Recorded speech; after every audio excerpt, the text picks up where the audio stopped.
solve large, intractable problems. It's a new venture altogether. Your brain is a wild horse there. Because remember, writing is not a team sport. You are not selling horse carriages when there are cars. I want to be known only as the trusted advisor. More like a tourist. Play to Potential podcast. And so a lifequake is kind of a massive, kind of sudden burst of change. It's either because one of these events is very big or more common. And this is an idea that I'm prepared to say I just never read in the literature of human development.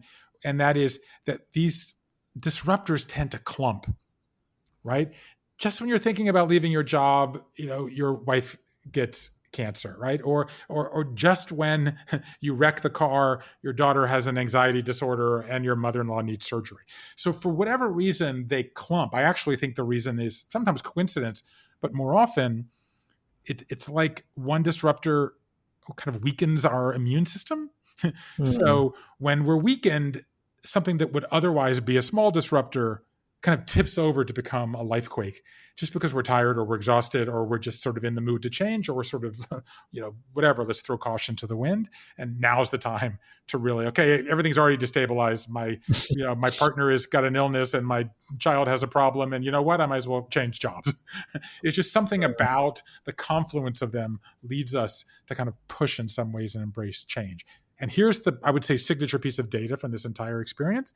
And that is the average length of a life transition that comes out of one of these lifequakes is 5 years.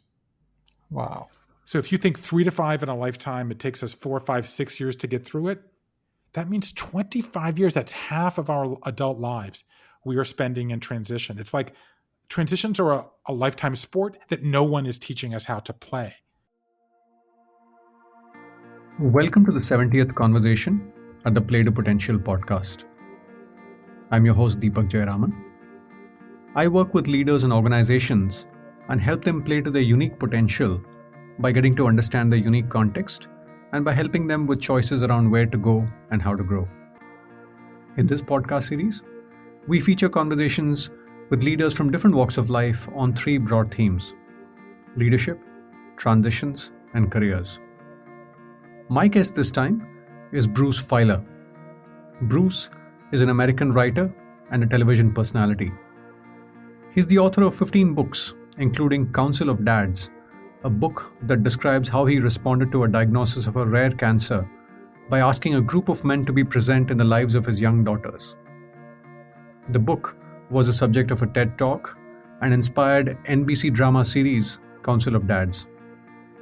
His latest work explores the power of life stories. Drawing on interviews with Americans in all 50 states, he offers strategies for us to cope with life's unsettling times.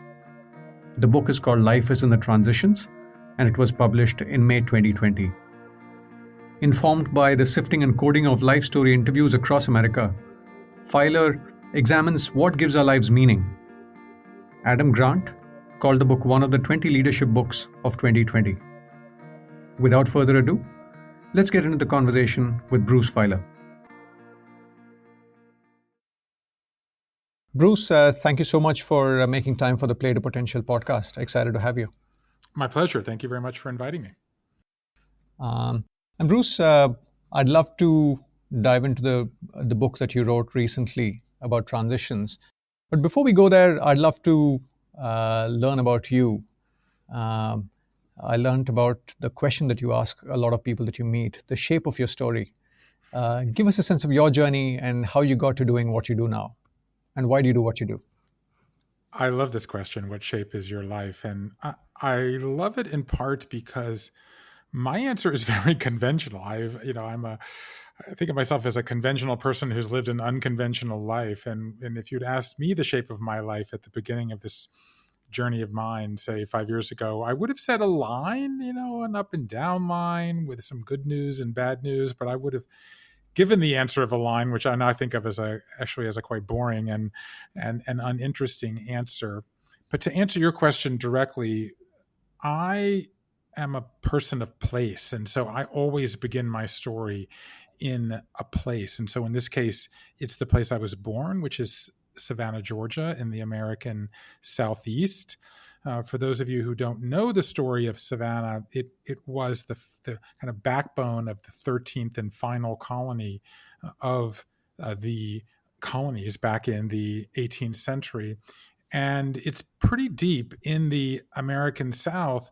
And kind of in some ways, the most distinguishing characteristic of Savannah is that when General Sherman from the North during the American Civil War famously burned Atlanta, the capital of Georgia, and quote unquote marched to the sea, he got to Savannah, and the Savannians fled across the river into South Carolina, and he didn't burn Savannah. So 80% of the buildings that were standing in 1800 are still standing today. Mm-hmm. And the reason that's important is the American kind of historical preservation movement of the 1960s really was kickstarted in Savannah. So it is an exquisitely beautiful place, deeply attached to its history and kind of famed for its use in Hollywood movies. So I came from a place that's very sticky. And so I'm a fifth generation American Jew from the South. That's rare. And I'm a Southerner. Both of those are big storytelling traditions, and sort of storytelling kind of collided in me and sort of a lifetime of telling stories. So just to kind of hurry the story along, I moved from the South to the North. I went to Yale. And then from Yale, I went to Japan in the 1980s. I was born in 1964, so I show up in Japan in the middle of the boom decade of Japan of the 1980s. And I start writing letters home on crinkly airmail paper, like, you're not going to believe what happened to me. And when I got back to Georgia 6 months later, everybody I ran into said, I loved your letters. And I was like, great, have we met? And it turned out that my grandmother had Xeroxed them and passed them around, and they sort of went viral in an old-fashioned sense of the word. And I thought, if this is that interesting to all these people, like, I should write a book. And it doesn't work this way, but I sold my first book at 24. That was 31 and a half years ago. And I've basically never held a job since. Wow. Of the various things you've done, Bruce, one of the things that appealed to me was you spent some time in a circus. And the reason I ask is I'm a ball juggler. I learned juggling when I was in the UK a couple of decades back. I was curious about if you want to sort of shine the light on that particular experience. I also learned to juggle when I was a teenager, and I used to joke that I put myself through high school doing birthday parties for children, doing juggling and pantomime. And when I was at Yale, I ran a children's theater. And so what happened to me was I was in Japan for many years, and I wrote a book about that. I went to Cambridge and got a master's in international relations, and I wrote a book about that experience. And then I wanted to come back to America, basically not having been in America in almost a decade. And so I joined a circus. And I bought a Winnebago, which is one of those kind of homes on wheels. And I did 201 circuses in 99 cities in 16 states, and we had it all. I mean, we had tigers, and we had elephants, and we had women who hung by their hair, and we had a human cannonball. And I was a circus clown, and I wrote this book called Under the Big Top, which was sort of my way of reconnecting with America. And I used to love the fact, that I had gone to Yale and I'd also been a circus clown. And that's sort of the two sides of my personality. And I'm very much of a performer. Even in our brief conversation, you can probably pick that up. And so then I kind of continued this experiential kind of way of living. And I wrote a book about American country music. And then what happened, just to kind of move the story kind of closer to the present, is that I figured, okay, I'm a writer now. I can't deny it. But I hadn't really read the Bible. And so I put the Bible by my bed, and it kind of gathered dust, and I went to see a friend in Jerusalem. And on my first day, my friend started pointing out places that actually were where historical events in the Bible had taken place. And I thought, well, here's an idea. What if I travel along the route? And so I wrote this book called Walking the Bible, where I went to all the places in the Hebrew Bible. That became a thing. Spent a year and a half on the bestseller list.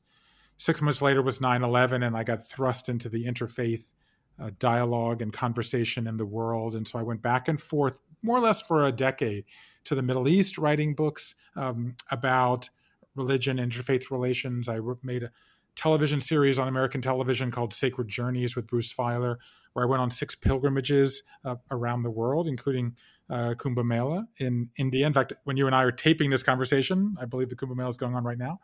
So I sort of traveled the world being interested in this kind of connection between identity, religion, the past, the present, the future.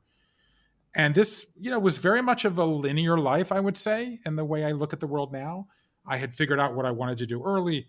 I had done it for no money. I had some success. I got married. I had children. And this was sort of that fantasy that we all have of an upward trajectory. And then the kind of thing that most destabilized me and led us to the conversation we're about to have is that life in my 40s just began to just beat me up and kind of wallop me and come at me from all directions. Mm-hmm. Mm-hmm. And maybe just if it's okay with you, if we could sort of talk about that, if you could talk a little bit about your 40s and what led you to being curious about some of the topics that we'll be talking about. So I had a back-to-back set of experiences. First, I was diagnosed with cancer as a new dad of identical daughters. In fact, my cancer was so nonlinear, I had an adult onset pediatric cancer, a 9-inch tumor in my femur. And so I went through this horrific year of chemotherapy. I was on crutches for 2 years. I kind of rebuilt my leg, and it was a traumatic experience, as you might imagine. That was the year of the Great Recession in this country. And then my family owned a bunch of real estate. I almost went bankrupt. And then my dad, who has Parkinson's, got very depressed and tried to take his own life. 6 times in 12 weeks, he tried to kill himself. And he'd always been the patriarch of the family. I grew up in a family business. And so this was sort of a deeply unsettling event. We were struggling with business matters. My brother had to step in. Like you, he had been a consultant, in his case at Boston Consulting Group, and he had to take over the business. We were dealing with my mother and all sorts of medical challenges that were really very kind of hard to even talk about. But I'm the story guy. And so I started this exercise with my dad where every Monday morning I would send him a question about his life. Tell me about the house you grew up with, the toys you played with. How'd you become an Eagle Scout in the American Boy Scouts? How'd you join the American Navy? How'd you meet Mom? And it was, I have to say, the only thing that sort of brought him joy and meaning, that just this idea of telling these stories. And here's a man who'd never written anything longer than probably a 50-word memo in his life, kind of very much of a businessman of the kind of mid-20th century America. And yet he kind of started pouring out these stories, and he backed into writing what became a 50,000-word autobiography. And it was this incredible transformation. And so what happened was, it was this incredible transformation. And what happened was, as I would tell everybody else this story, somewhat sheepishly, right? This is in America where it's still uncomfortable to talk about mental health issues. Suicide is, was not then, as it's even not now, something that was kind of openly talked about in social settings. But it turned out everybody had a similar story of a daughter who tried to kill herself, or a boss who stole money, or a stage 4 diagnosis, or a sudden death, or a addiction problem. Everybody had some internal story that they were just desperate to tell, that they never had an outlet for. And I actually happened to be at a Yale reunion when he was hearing all these stories, and I called my wife and I said, you know what?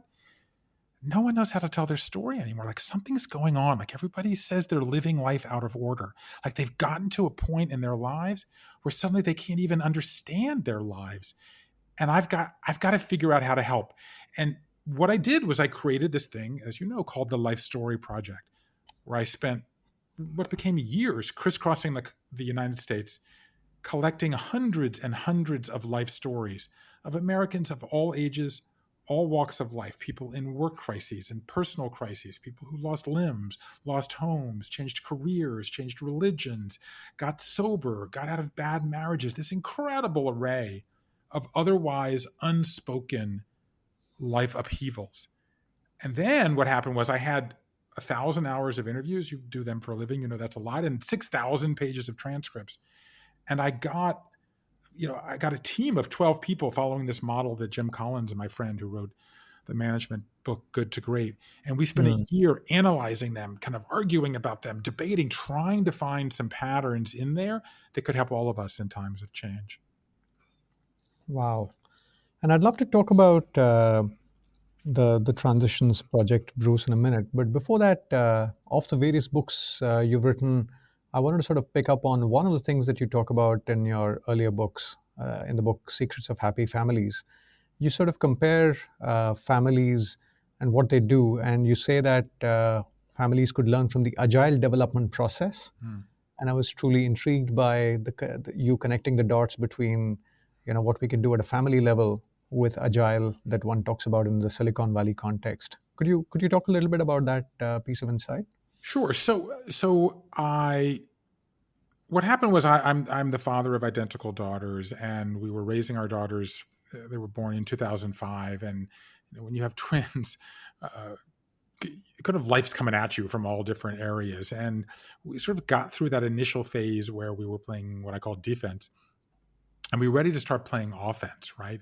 Human beings have something that no other species, really only one or two other species of the thousands of animal species on the planet, we have something that no other species has, which is that everybody else, when you stop weaning a young member of the species, that the young member of the species can reproduce on its own.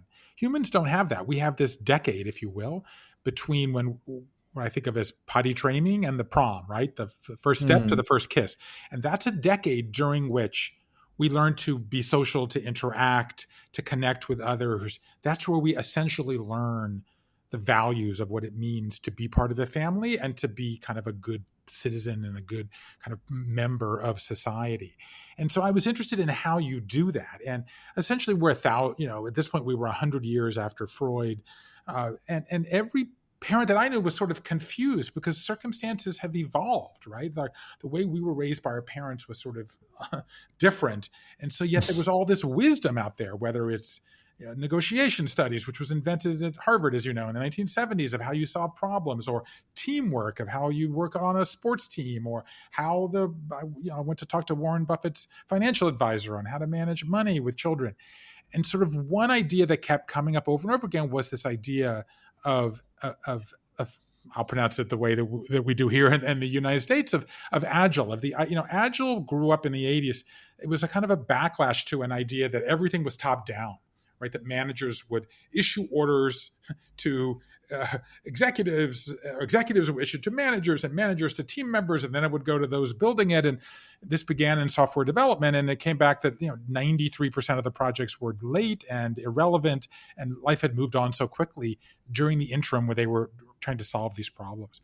So Agile, which essentially began in Japan, and then a group of people in the United States put it together, and I interviewed some of the founders of this, was like, let's be more adaptable. Like, let's talk every day. Let's have a meeting once a week, and let's have big information radiators, like billboards, kind of whiteboards of everybody knows what everybody else is doing. And what happened inevitably is this took over. You said Silicon Valley, and then it went to GE, and TED does it, which is one of the reasons I gave a TED talk on this topic, which anybody can find on the TED website now. People began to realize that being more adaptable, getting ideas from the bottom up, not just the top down. And so what happened was it began to migrating into families. As in the West, as you know, we have many more women involved in the workplace, 3/4 of women. We have dads much more involved in parenting. And so I went to see all these kind of families working with agile development, and it just powerfully changed our family. And as I've introduced it to the world, it's been adopted much more widely. And sort of the ideas like, basic checklists in the morning, so that the parents are not, what are the two most difficult times in every family? The hour after everybody wakes up and the hour before everybody goes to bed. And so the idea was like, give the kids more power. Like, this is your checklist. This is what you're expected to do. We still have in my family, we've been doing it for more than a decade now. We just had one yesterday, a weekly family meeting where we ask 3 questions directly taken from Agile. What went well in our family this week? What didn't go well? And which problem will we agree to work on in the week ahead? And you have this safe space where children and parents, everybody can put ideas on and work on them. And you can say, we'll try this and we'll try that. And a week later, if it's not working, you can adapt, because families are changing all the time. And I think what's powerful about the Agile idea is adaptability. And the idea that this week someone's got a presentation, next week, grandma may have a cataract surgery. The week after, somebody has a ballet recital. The week after, somebody has a big sporting event. Like, lives are changing all the time. And so it's a structure in which it's a safe space to manage that change and make sure everybody's communicating with one another. Wow. And when do you have that conversation? Is it on the dinner table, or do you create a separate Oh, time? no, it's not.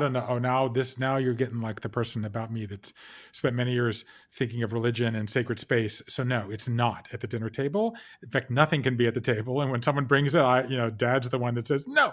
So we in fact do a little ritual where we have a kind of we play a little game called Ma Ma Ma, where everybody mimics one another, and we sort of enter what amounts to kind of sacred space, where this is it's like other.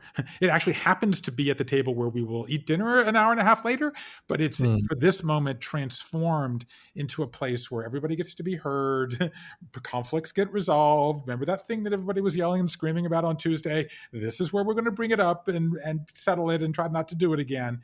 So it's very ritualized. We make some, we do a little tap, tap, tap on the table. We do a ma, ma, ma.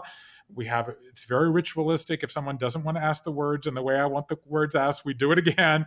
And then we leave and everybody goes back to their chaotic lifestyle. And it's not like we're perfect, but it is a mechanism, in fact, for handling imperfection. Wow. Just moving along, Bruce, I want to sort of move to the book in question, Life is in the Transitions.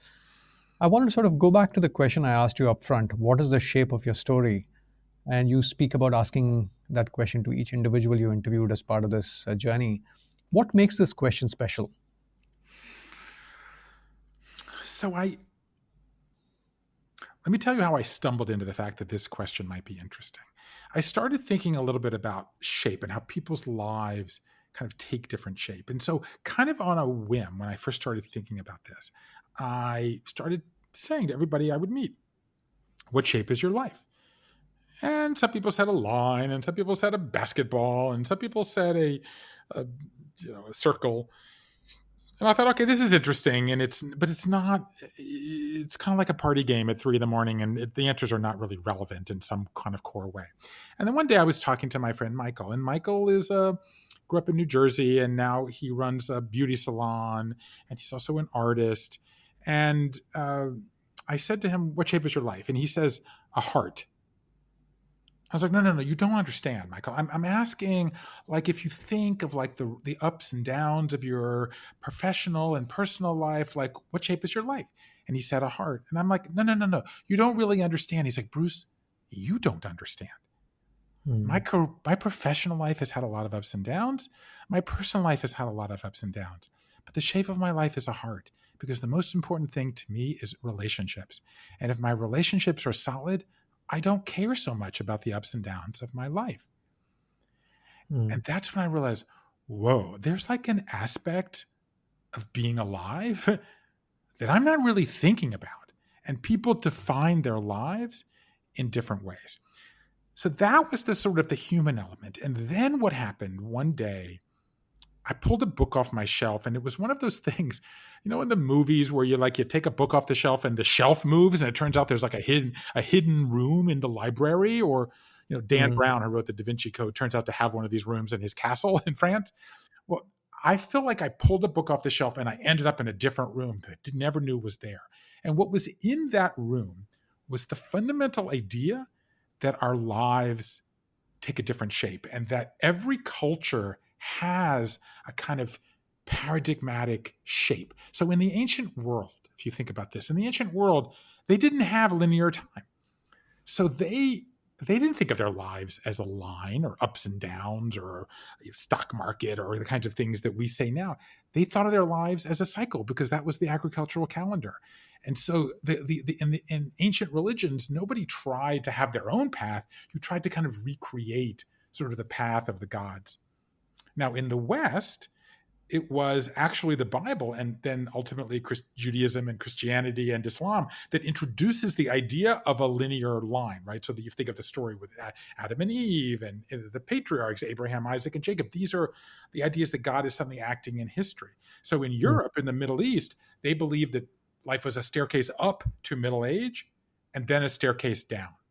Now, if you think about the way most people think of our lives today, we think of midlife as the bottom, right? Like it's like a staircase down to middle age. So this is opposite. Now you think about that. What that says is you're going to peak at middle age.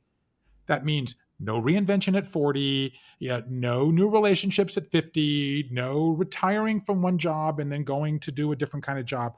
You peak at 40. Look how rigid that is. And it really was with the birth of science in the middle of the 19th century that the idea of linear progress gets introduced. And you can look at any aspect. I'm reading a lot now about work, right? Because I'm working on a new book about the work stories that we tell ourselves. So many basic building blocks, like the idea of work, the idea that work was a place different from where you were on the farm or a small family kind of shop that you were running. That never really happened until the Industrial Revolution in the 19th century. The idea of vacation, the idea of retirement, like the idea of a career, and all of these ways that we talk about life as linear progressions, okay? The corporate ladder, right? The path of your career, like rags to riches. You can go time and again. These were all invented constructs in the late 19th and 20th centuries as people thought that life was linear. The 5 stages of grief, the hero's journey, the 8 stages of moral development, over and over again. Why? Because that's what they were seeing in the world. Erickson, who came up with the 8 stages of moral development, said he modeled it after the conveyor belt, the assembly line at the factory. So now what's going on is with chaos theory and networks and the internet, we now know that life has periods of stability and instability, periods of periodicity and non-periodicity. We know that life has chaos and is moving in lots of directions, and our lives are an interconnected web. So we look at the world different. We even look at the world of business different, and yet we haven't updated the fundamental way we look at our lives. And so the essence of what I've been doing is trying to get people to break out of these linear constructs of life, that you're going to have one job, one relationship, one spirituality, one source of happiness from adolescence to assisted living. That happens to some people. It is an incredibly stark minority. So even the idea that every job is going to be a progressive job and every job is going to pay you more money and is going to have a bigger title, that is not the way most people live their lives. And so the essence of what I'm doing is trying to get people to realize, to think of their lives, their work lives, their personal lives as narratives that have these swivels and turns and pivots and take all different shapes, and to normalize the idea that the linear shape that those of us of a certain age grew up with and we're still haunted by, that's dead. And we have these nonlinear lives which take all different shapes, and they involve many more life transitions. And so life transitions are a skill that we can and must master. This is your host Deepak Jayaraman here. This insight from Bruce reminds me of my conversation with Dr. Linda Grattan, professor at London Business School and co-author of the book 100-Year Life. The crux of the book is about the fact that given advances in healthcare, all of us are likely to live a long life and possibly end up working till our late 70s or beyond. And that has a profound implication on how we think about our lives in terms of health, career choices, skill building, relationships, finances, and so on and so forth. Many people pick up the idea that our life is going from 3 stages to multi-stage. And by 3 stage, I mean, full-time education, full-time work, a full-time retirement, to something which is much more personal in terms of, what do you want to do, but also multi-stage. So we expect education, for example, to go right the way through people's lives. We expect people to work now much longer than perhaps they thought they would. And also the idea of retirement, we're almost suggesting that you redistribute some of that retirement age right back into other parts of your life. So you take sabbaticals, or you take time out, or you do paternity leave, or whatever it is you want to do. So really that was the catchphrase, I think, for our book, The 100-Year Life, which is how do you build and maintain and navigate a 3-stage life? And we'll get into some of the specifics of the insight from the book, Linda. But at a macro level, if you had to look at where are the blind spots, when you see people going about their lives, and when you see your research and what you've come up with, of the various things that you've discovered, What are the 2-3 things that you think are people most oblivious to, if I may ask it that way? Yeah, well, interestingly, obviously the books had a big impact on the way I think about my world and so on. And I think the 2 areas that I really think we need to focus on, one is lifelong learning. I think too many of us think that once you've done college, that's it. You can read the odd book, but that's just not going to be enough. All of us will have to both upskill, i.e. learn your job, parts of your job that are more valuable and more difficult, or reskill, i.e. learn to do something completely different. And we need to do that right the way through our life. And luckily, technology is there to help us to do that. And I think the second area that's come out is health. Because we wrote the 100-Year Life, we've spent more and more time with medical people who are looking at aging and longevity, and they all say the same thing. Take exercise, sleep 8 hours a night, and that's what I now do. If this topic is of interest, do tune into my conversation with Professor Linda Grattan. You can find it at the speakers section at playtopotential.com. If you're deriving value from the podcast, do consider paying it forward to Antarang Foundation, a non-profit that I work with closely. You can look them up at playtopotential.com/paid forward. Do also take a moment to rate and review on Apple Podcasts or wherever you're consuming this content. Might seem like a trivial move from your end, but it makes a big difference in people discovering this podcast and in speakers getting convinced that this is worth their time. Now, let's get back to the conversation with Bruce Feiler.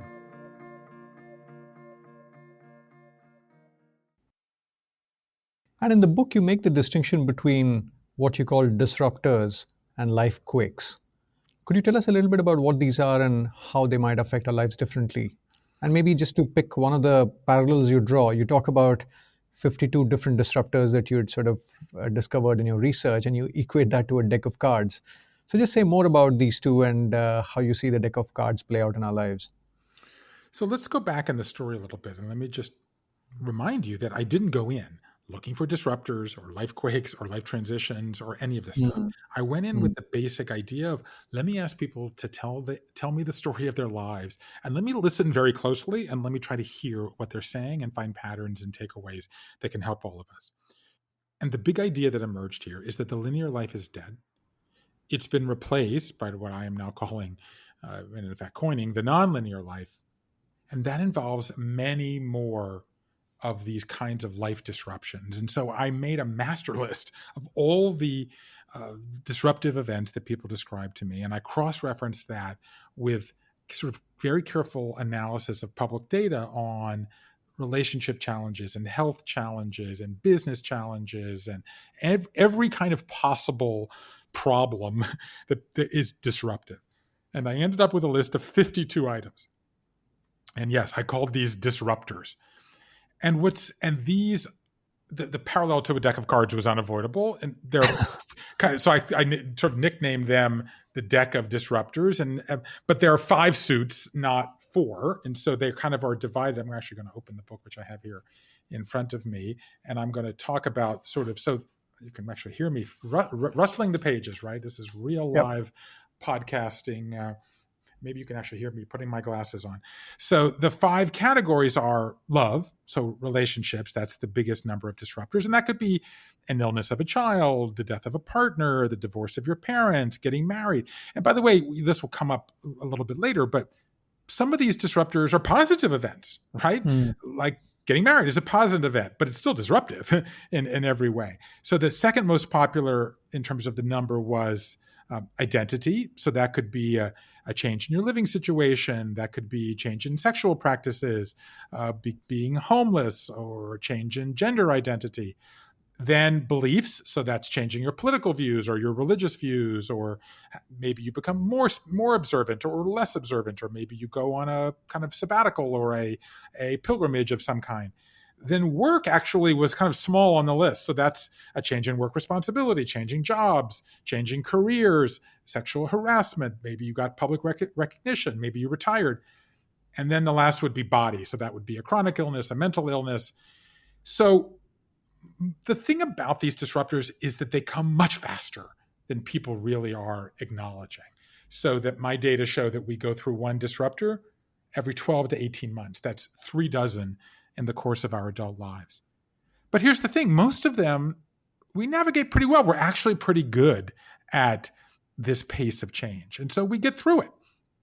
But 1 in 10 of these becomes a much bigger change.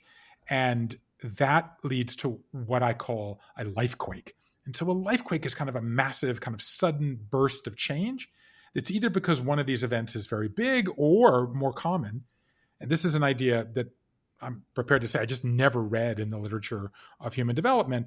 And that is that these disruptors tend to clump, right? Just when you're thinking about leaving your job, your wife gets cancer, right? Or just when you wreck the car, your daughter has an anxiety disorder and your mother-in-law needs surgery. So for whatever reason, they clump. I actually think the reason is sometimes coincidence, but more often it's like one disruptor kind of weakens our immune system. So when we're weakened, something that would otherwise be a small disruptor kind of tips over to become a life quake, just because we're tired or we're exhausted or we're just sort of in the mood to change, or we're sort of, whatever, let's throw caution to the wind. And now's the time to really, okay, everything's already destabilized. My partner has got an illness and my child has a problem. And you know what? I might as well change jobs. It's just something about the confluence of them leads us to kind of push in some ways and embrace change. And here's the, I would say, signature piece of data from this entire experience. And that is the average length of a life transition that comes out of one of these life quakes is 5 years. Wow. So if you think 3 to 5 in a lifetime, it takes us 4, 5, 6 years to get through it. That means 25 years. That's half of our adult lives we are spending in transition. It's like transitions are a lifetime sport that no one is teaching us how to play. And so that's why this book is called Life is in the Transitions, to realize if you're just kind of grit or grovel or kind of grind your way through these, you are missing half of your life because they're difficult, and we can get into the steps of how you navigate them. But these are potential opportunities for growth and renewal. And if you don't look at them that way, you are missing essentially nature's way of telling you now is the time to rethink and reimagine your life. Just picking up on that, Bruce, you talk about we having moved from the notion of a midlife transition to a whenever life transition. What are some of the big shifts we need to make to thrive in this paradigm? So the first thing I think would be helpful to have this conversation would be to realize that the idea of a midlife transition was a kind of brief accident of history that we now know to be not an accurate description of how we live. So the idea was really originated in the 1950s from a Canadian psychologist named Elliot Jacques, who, when he first introduced the idea, was laughed out of the room, literally, in London. And then he published a paper in the early 1960s. And he didn't talk to anybody, didn't research this in any way. He read 300 biographies of famous men. And in fact, he said, I didn't even read biographies of famous women because, women have menopause and it would throw off the whole idea. Well, if menopause, which is half the population experiences, would throw off your idea, like maybe there's a problem with your idea, not the problem with women. And then this idea was picked up by 2 researchers one at UCLA and one at Yale. And then the idea was popularized by a woman named Gail Sheehy, an American journalist who wrote an article and later a book called Passages about this idea. And she popularized the idea of a midlife crisis. And the idea is that everybody does the same thing in their 20s. Everyone does the same thing in their 30s. And then everyone has a quote unquote midlife crisis that begins at 39 and a half and must end by 44. Like that's how prescriptive it was. And the problem is that this is bunk. Like we have these life disruptors, we have these life quakes, and they happen whenever they happen. Some people are born into a life quake. Maybe one of their parents dies, or maybe their parents are getting divorced.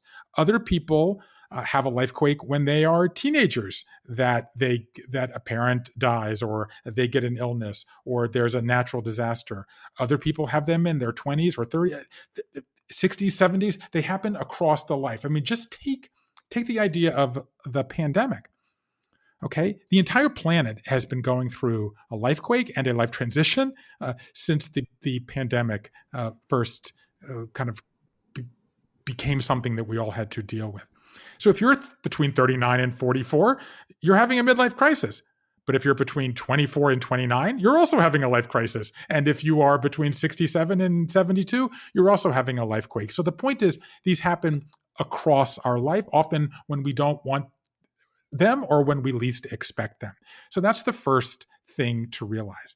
The second thing to realize is that the life quakes that we experience in our lives, they may be voluntary or involuntary. 53% of life quakes in my study are involuntary. So what's an involuntary life quake? An involuntary life quake is you lose your job, or you get a diagnosis, or there's a natural disaster, or there's a pandemic, or your spouse cheats on you. Okay, that's an involuntary life quake. But 47% of life quakes are voluntary. So what's a voluntary life quake? You choose to change your profession. You choose, as you in fact did, to move back home to take care of an aging relative. You cheat on your spouse. So what's interesting is that there's a kind of a generational impact on this. So like if you take the kind of the construct of baby boomers and Gen Xers and millennials, like Xers get this idea that life is nonlinear more intuitively than do baby boomers, and millennials even more. So millennials have kind of intuited or learned the idea that life involves more moves and job changes. And we know by all data across multiple countries that people are spending less time in their jobs and are moving to jobs more frequently. And so it's much more instinctual for younger people than it is for older people. Those of us kind of 50 plus, we're kind of haunted by the ghost of linearity. But so back to this framework. So like the life quake can be voluntary or involuntary, but the life transition that comes out of it must be voluntary. You must choose to lean in and make the changes. So anybody listening to us that feels like they're in a life quake or one of these moments where they're unsure or life is coming at you from all directions, that may be beyond your control or maybe something that you're trying to control. But one thing you can do to control it, back to your initial question, is say, I'm going to pick one aspect of this, and that's the transition I'm going to go through. I'm going to work on my personal life, or I'm going to work on my beliefs, or I'm going to work on my professional life, or I'm going to spend more time with my children, or give more back to my community, or whatever it might be. So pick one of the things that you're dealing with, and let's say that's the transition that you're going to go through. And one of the related points you make, Bruce, is the ability to share our life story in high definition. And you also say that a lot of us face a writer's block in the way we narrate our stories.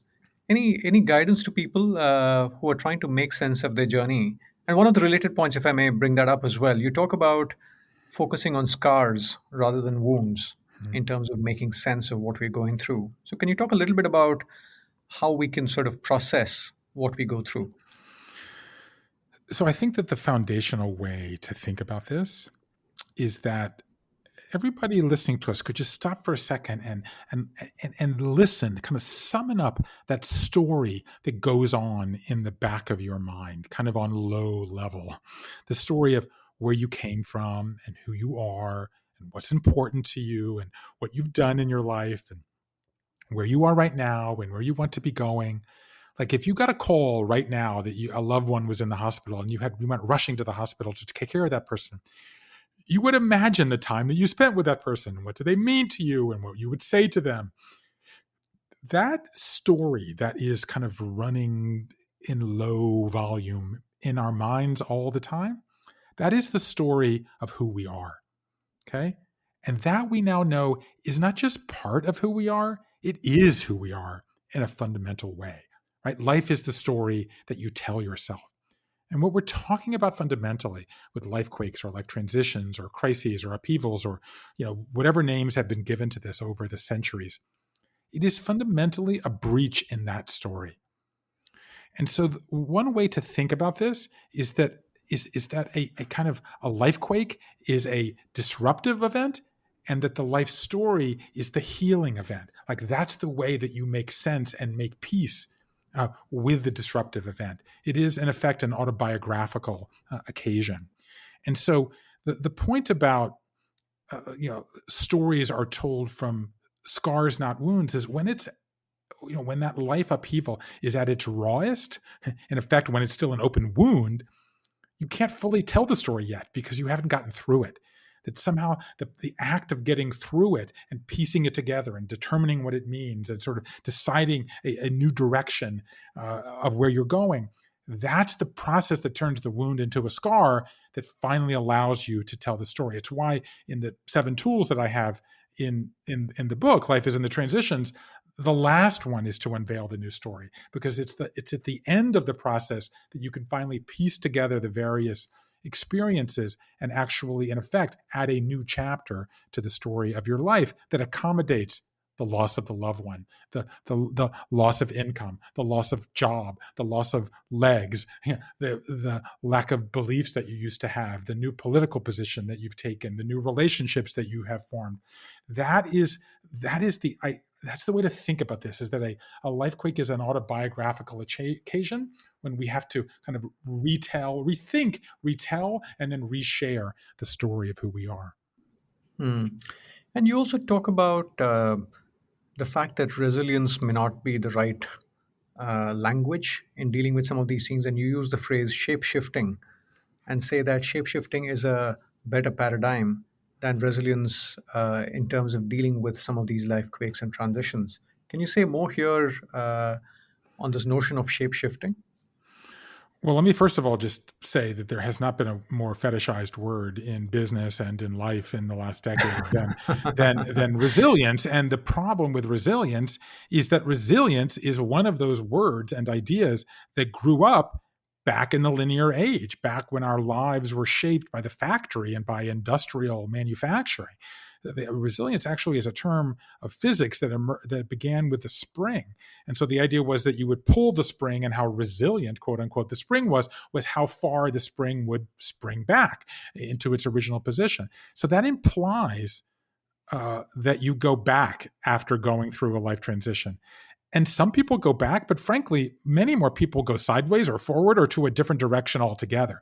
So resilience is not the model. And the pandemic is a perfect example of this. If you think when it first happened, we all thought, oh, we're going to wait 6 weeks and we're going to go back to normal. Well, we're looking at a year plus at this point. And what we've now learned is we're not going back. We're going to a different place. And in fact, that's why when we get in, as we go forward in this conversation and start talking about the various kind of stages and phases of a life transition, that the first one is to say goodbye to the world that is not coming back, the world without the loved one, or without the job, or without the title, or without the legs, or whatever has been lost in the original lifequake. So instead, what happens is that we rethink what's important to us. And so kind of the quick and dirty on the idea of the shape, back to the original shape conversation we were having, is that there's kind of 3 pillars we have to how we make meaning in our lives. I call them the ABCs of meaning. And the A is agency, what we do or make or create. The B is belonging, our relationships, our colleagues, our friends, our loved ones, our co-religionists, the people we volunteer with. And then the C is a cause, a calling, a purpose, sort of something higher than ourselves.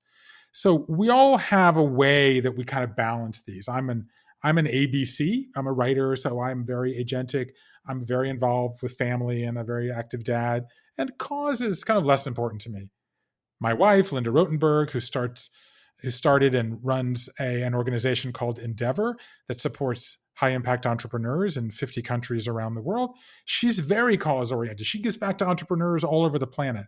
Then she's very agentic because she's a founder and a builder and a social entrepreneur. Relationships, she tolerates the rest of us. So she's like a CAB. So what tends to happen when we go through a lifequake is that we rebalance. Like maybe we've been working very hard and we want to spend more time with our family, or maybe we've been a caretaker or caring for an aging relative or a child, and maybe we're now moving on from that and we want to give back. Or maybe we've been giving back in our career and we want to do something more for ourselves. So what tends to happen in these lifequakes is, because they are sort of breaks in the normal, they are opportunities, and in some ways I would even say obligations, to rethink what's most important to us, and allows us to kind of breathe, take stock, and maybe then shift our priorities somewhat. Can you talk about the three-step process in a transition, Bruce? The long goodbye that you spoke about, the messy middle, and the new beginning.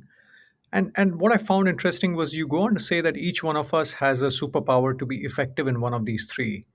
Why so? And can you tell us a little bit about, what makes this middle messy? So first of all, the three stages. So there are three stages to a life transition. That in of itself is comforting to realize that there is a form to them. The first is the long goodbye, where we kind of confront the emotions that we're experiencing and say goodbye to the life that we're leaving behind. The next is the messy middle, where we shed certain habits and create new ones. And then the last one is the new beginning, where we sort of unveil our new selves and kind of update our personal story. And the way people have talked about, let's remember, there hasn't been a major book on life transitions in 40 years. The last one was in the 70s. And this idea of sort of life transitions was actually begun more than a century ago by a German anthropologist named Arnold van Gennep. And every way people talk about, every writing about transitions in the first 100 years of psychology said that we must go through this process in a linear order. First, we say goodbye. Then we go through the wilderness. And then we have a new beginning. Well, if there's one definitive thing that I'm prepared to say is that that's just flat wrong. In fact, we go through these phases in different orders. I don't even know that much about you, but you used to be a consultant. So my guess is you're really good at the messy middle, right? You're probably very good at analyzing and making lists and figuring out how you're going to get through it with multiple options. My guess is that that's your superpower. We're all good at one. But if that, by the way, is that true? Is that your superpower? Possible, because I have a lot of flying miles trying to make sense of complex situations and sort out complex ideas into simple, sort of make sense of complex ideas. So you might possibly be right.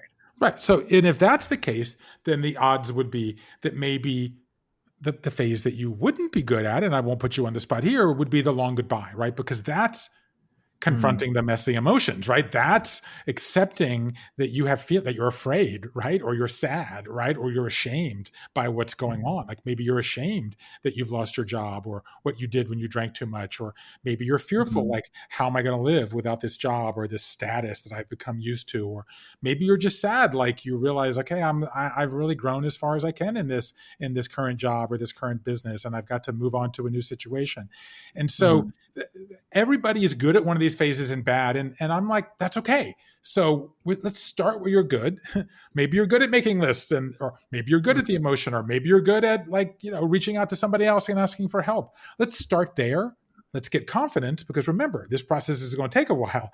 So let's start where we're good, get some momentum, and then we can go back and deal with some of the phases that we're uncomfortable with. Because I will tell you this, going through a life transition is a very emotional experience. And the emotions are going to affect you. So if you try to pretend that you can get through it without that, you're not really going to get through it. You're going to find you're in a new job in 2 years and you still haven't dealt with the emotional baggage that you feel, and you're going to be feeling stuck again.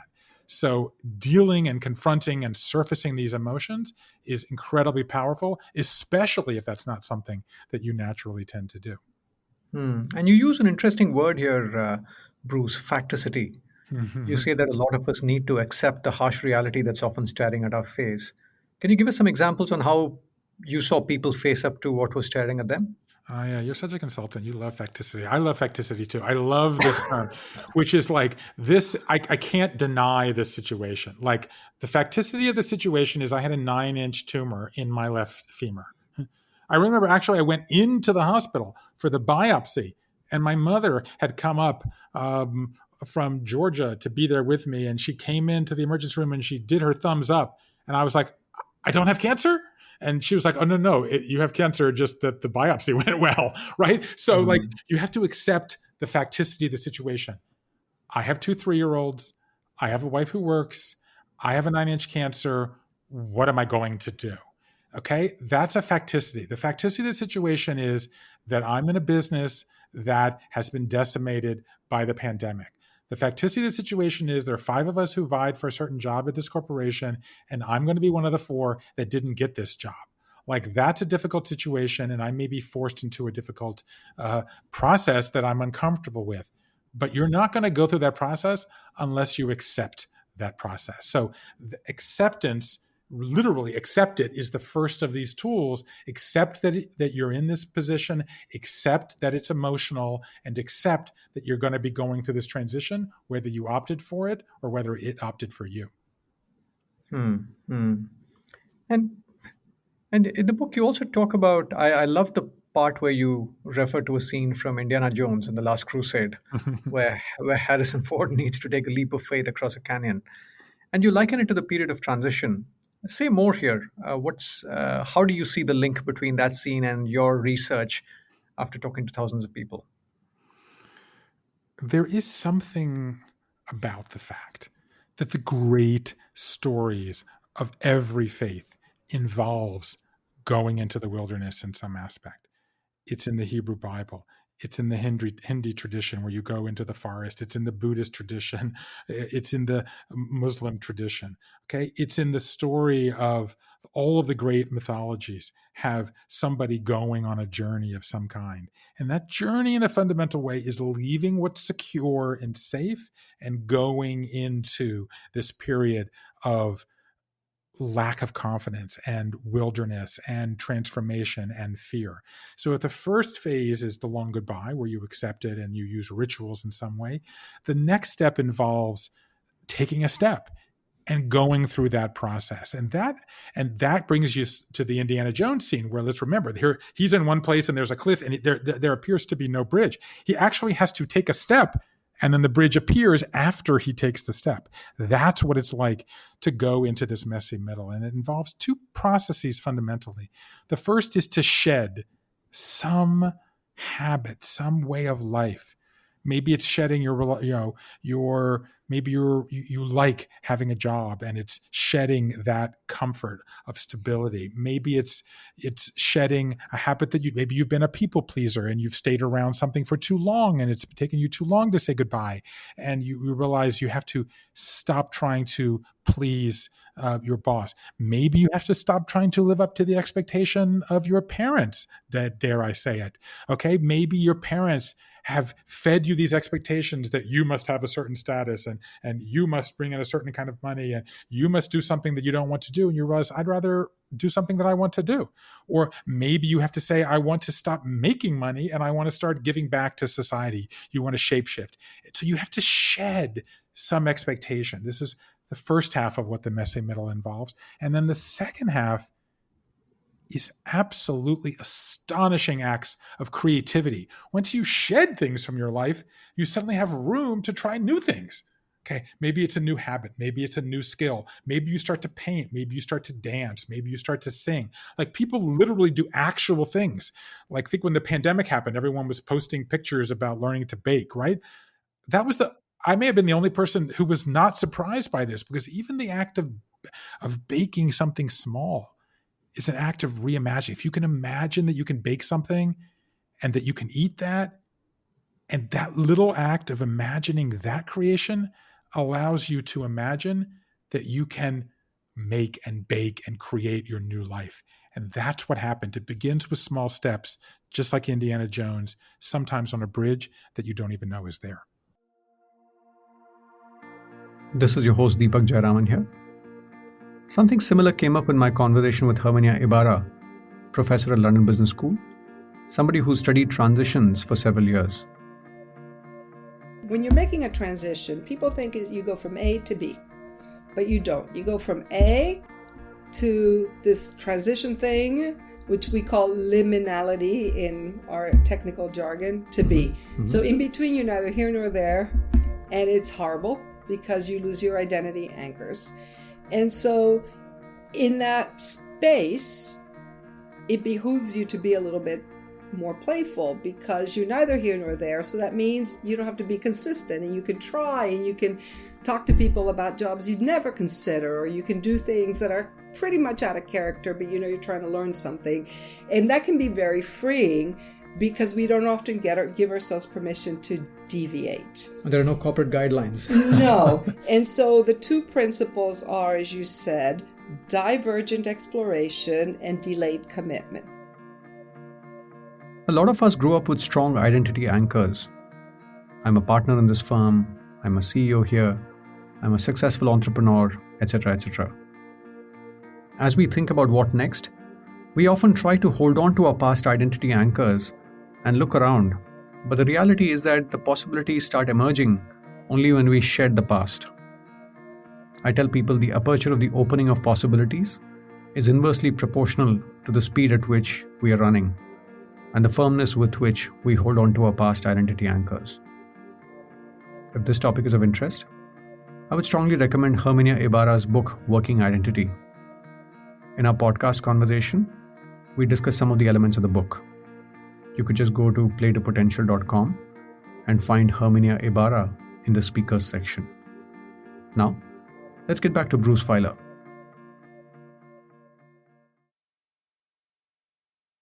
And on a related theme, Bruce, you say that transitions take longer than you think, but no longer than you need. I guess the question here is, how do we avoid the feeling of restlessness and an identity vacuum and a need for closure when we're in the messy middle? What are some of the tactical thoughts you might have for people to get comfortable taking that leap of faith and walking in the wilderness? Well, there's the tell. There's the tell that for you, the long goodbye is difficult. It's going to be messy. It is just accepting the fact that every story ever told about change has a period of messiness in it. And I think, to me, the way I would look at it is, first of all, these are the greatest stories ever told. Why are these stories still told in every culture on the planet? Why are there pilgrimages going on right now in the lives of everybody listening to us? I don't care if you're in India, if you're in England, if you're in Japan, if you're in China, if you're in Mexico. All of these cultures have stories of pilgrimage. And what are pilgrimages fundamentally about? About leaving a comfortable place, going to an unknown and uncomfortable place, having some sort of experience, and then bringing wisdom back with you.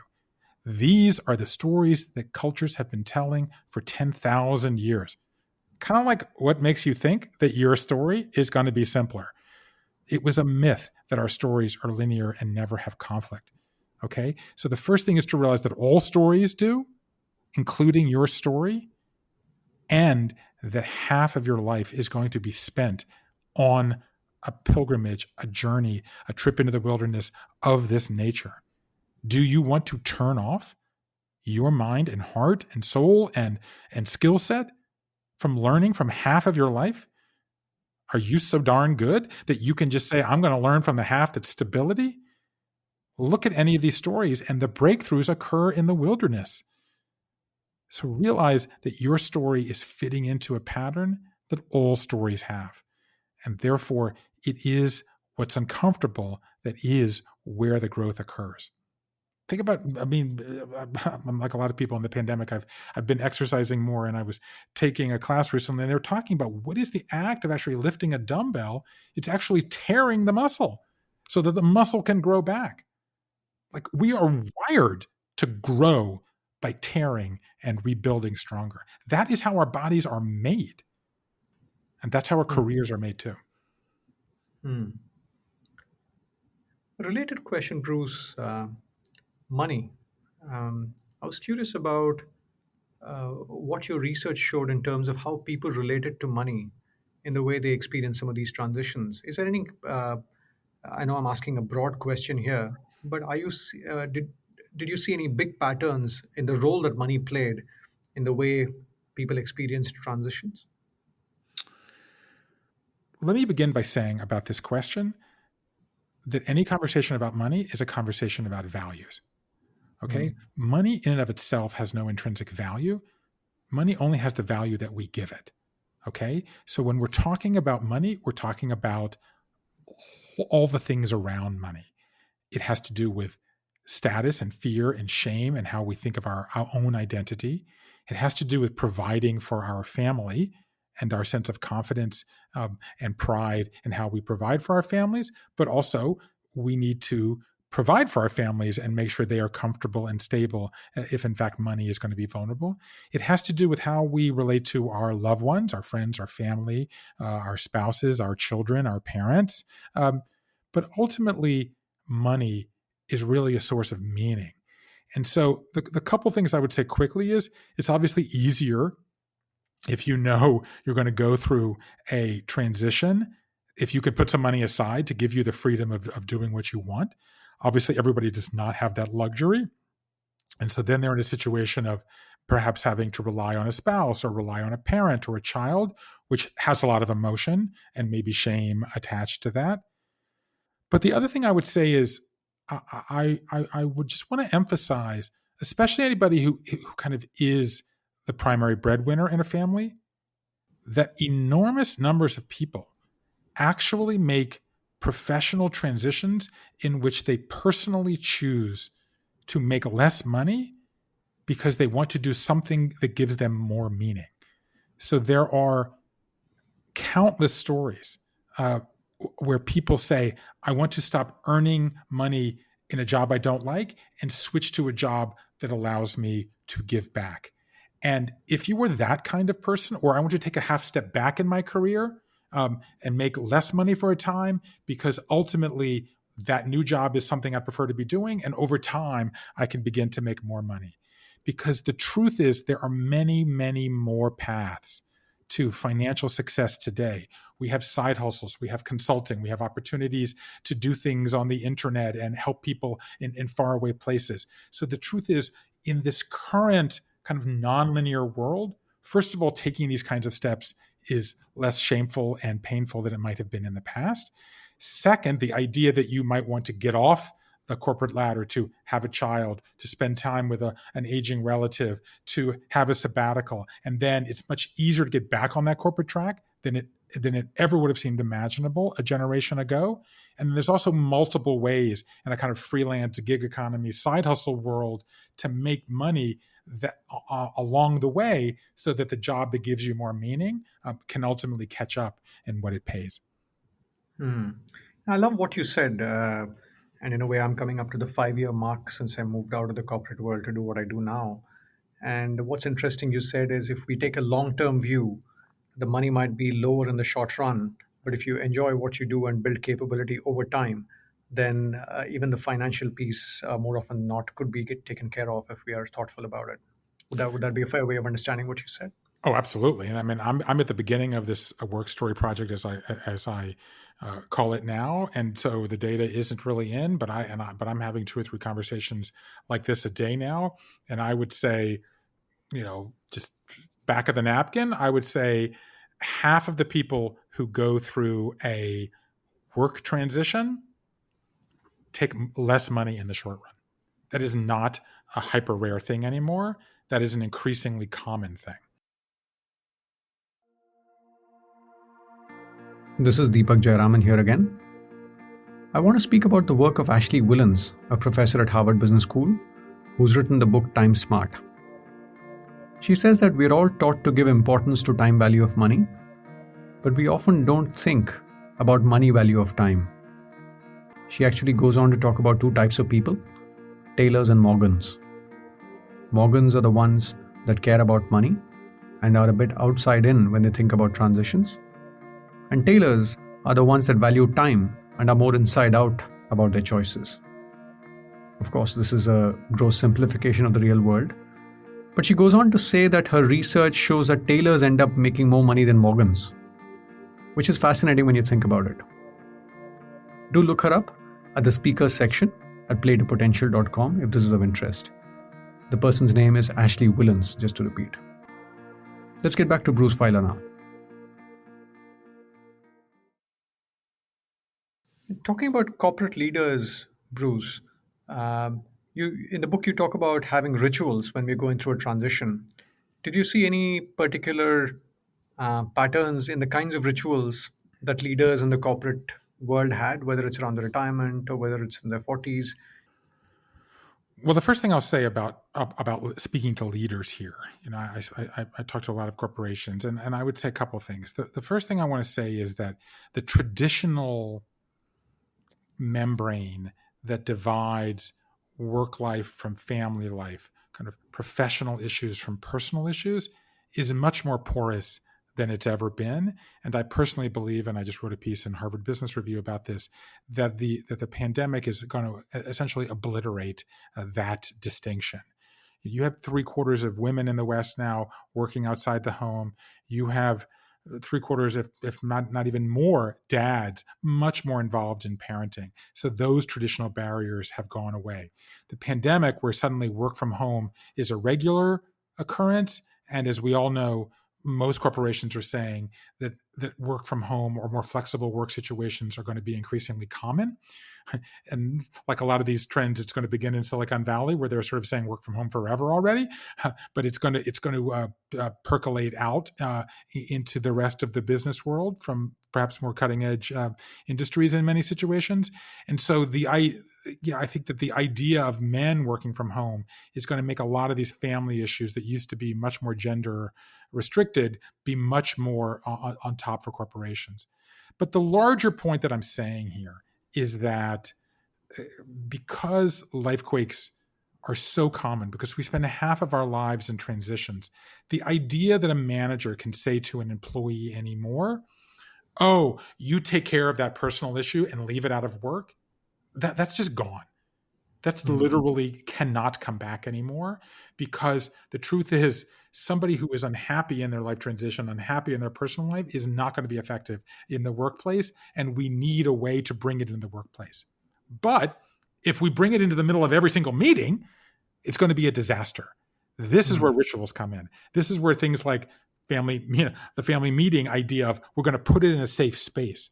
So you need some mechanism in a corporation to, first of all, allow people the safe space to talk about their emotions and not believe, or their difficulties, and not believe they are impinging on their progress or ability to succeed in the company. Because let's just understand what's happened, in corporations. The idea of a kind of a paternalistic community where the corporation makes a lifelong commitment to the employee and the employee makes a lifelong commitment to the managers and to the company, that's dead.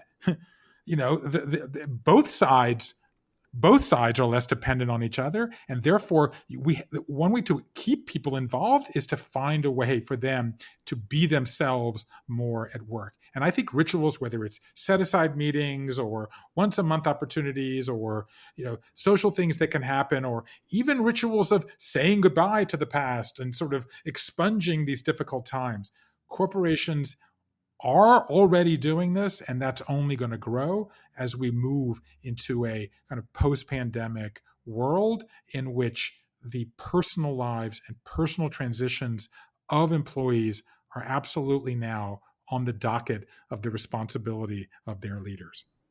And just in the context of the work I do, Bruce, what's been your observation of the role a coach or a sounding board can play in helping people navigate a transition? What are some of the ways in which you see them adding value for people to, shape shift effectively through a transition? I love that question, actually. And think about your childhood dinner table, if you will, for a second, and think about how this is really the kind of breeding ground where we learn how to tell stories. Right. So what did you do today? Okay. And let's just say that you and I were brothers. I'll make you the older brother and I'll be the younger brother in this dynamic. And you and I went off on a fishing trip, and we're coming back and we're telling the other members of the family, whether it's just our parents or grandparents or siblings or whatever. And what's going to happen? What I say, you're the older brother. I'm the younger brother here. I'm going to start telling the story. So, oh my gosh. And we threw the bait into the water and the fish came, and what are you going to do? You're not going to be 8 words. I'm not going to be 8 words into the story before you interrupt me. And you tell me, and you start correcting my story. You say, that's not what happened. I did it. No, you didn't do this. I caught the first fish. What are we doing? There's actually a kind of a geeky social science word for this. We are co-narrating this story. That's what a coach does.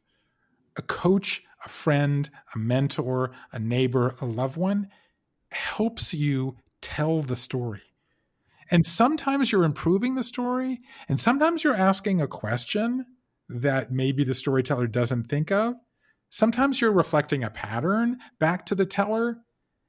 This act of co-narration is a fundamental and beloved and critical part of being a human being, is sharing your story with others. It could be your brother or sister, could be your family, could be your colleague, could be a spouse. It could be a therapist. What does a therapist do? But in a sense, a kind of co-narration. And I think that what the coach is doing is helping you hear things in the story that you may not hear, or see things in the patterns that you may not see. And ultimately, if it works, help you a little more efficiently get to the meaning, the meaning-making part of the storytelling. Because fundamentally, a life quake is a meaning vacuum, where the kind of normal building blocks of what's important to us are stripped away. And what the life transition is restoring the meaning making. And why any outsider is important is they can help us tell the story perhaps a little more efficiently and get to the wisdom that's there that sometimes we're not able to see. Beautiful. I love the way you connected it back to how we tell stories as children on the table. So simple yet so profound. Just as we wrap up, Bruce, this podcast is titled Play to Potential. In all the work you've done over the last several years, you've been curious about multiple topics ranging from parenting to circus to transitions and much more. What would you say in summary for us to play to our potential? What are some of the thoughts you want to leave the listeners with? I'll tell you a parenting story on my way to answering this beautiful question.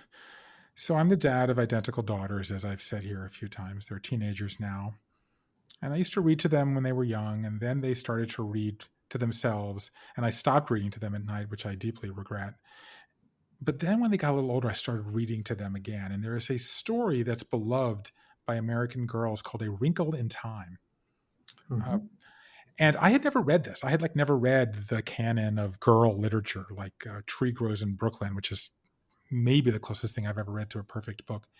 And so I was reading A Wrinkle in Time to my daughters. And as you know, there's a scientist dad and there's the daughter Meg, and this dad disappears and goes off into some sort of intergalactic place. And the Meg has to go bouncing, using physics and whoop-de-woos from planet to planet and stage to stage. And so she goes bouncing and bouncing and bouncing and bouncing. And finally she gets to the inner sanctum where the dad essentially is being held hostage. Waiting and waiting and waiting and waiting for this. And finally the girls, and I have girls about this age, and I'm the dad reading the story, and I shut the book. I've never read this book. And I say to my daughters, what's going to happen now? Who's going to save the day? So what do my daughters say? What would anybody say? Dad's going to save the day. Dad's going to save the day. And I was like, I'm your dad, and I would like that to be true. But the dad's not going to save the day. Who's the hero of the story? Meg? Meg is going to save the day. Open the book and read, and that's what happens. Dad and Meg are reunited, but Meg has to save the day because Meg is the hero of the story. And that's the point. We want to think of our life as a fairy tale. We want to be the hero, and we want to have the happy ending. But you can't get to the happy ending at first without going through the dark woods. And then who shows up in the dark woods? A wolf shows up. And that's what I'm here to say. As sad as it might sound, as painful as it might sound, a wolf is going to show up in your story. It might be a wolf, it might be an ogre, it might be a dragon, it might be a downsizing, it might be a diagnosis, it might be a death, it might be a tornado, it might be a pandemic. But when the wolf shows up, we want to shutter our eyes and we want to look away, but we can't do that. The hero has to get over, around, or through, or somehow get past the wolf. That's what makes it a fairy tale. Not the hero and the happy ending. It's the difficult time in the wilderness of the woods, and it's the wolf. So anybody out there facing a wolf right now, your job is to get through, around, or over the wolf. It's not going to be easy, but I can tell you, I've spoken to hundreds and hundreds of people. They all get past their wolf. And that's when they become the hero. Because if there's one thing I learned, you asked me to sum up my views, we cannot reach our potential unless we become the hero of our own story. And we can, and we will. Beautiful. Bruce, it's been a real honor having you on the podcast. Lots to chew on and reflect on and think about. But I must say, this has been one of the most profound conversations I've had at the podcast. Thank you so much for being generous with your time and insights. My pleasure, and I hope we get to cross paths in person someday soon. Absolutely. Look forward, Bruce. Thank you. Bye-bye. Thank you for listening. I hope you found the conversation purposeful. I personally liked how Bruce spoke about the role of a sounding board or a coach and how they can help in co-narrating a story and getting to a meaningful place. I hadn't quite thought of my work along these lines, but now that I think about it, it's quite true. In the last few years, in my experience of working with leaders, one of the elements often is introducing them to search consultants and helping them navigate some of those conversations. And these are relationships that I've gradually cultivated in the Indian ecosystem after I moved on from Egon Zehnder. And this phase can often be a lonely and an unnerving process when you need to pitch yourself across multiple people. The leaders often tell me that my helping them shape their stories after really getting to know them and with the past familiarity of the search process is of immense value to them when there's no one else that's taking their side. For them, the fact that they can have one person around them to navigate this phase rather than 0 people is of huge value. Now, they say that the 0 to 1 jump for them in terms of having a sounding board is valuable in this otherwise high stakes, messy, and a lonely journey. Just a couple more messages before we wrap up.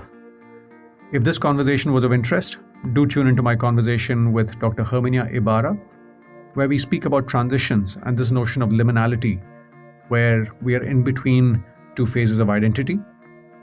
And also check out the conversation with Dr. Linda Gratton, co-author of 100-Year Life, where we speak about what does a 100-year life mean in terms of the way we approach our health, our relationships, our careers, and much more. Do also take a moment to rate and review the show on Apple Podcasts or wherever you consume the content. And if you're seeing value, do consider paying it forward to Antarang Foundation, an organization that works with young adults from challenging backgrounds and helps them get to the world of formal work. You can know more at playtopotential.com/pay-it-forward. Thank you for listening and look forward to having you at one of the subsequent conversations at the Play to Potential podcast.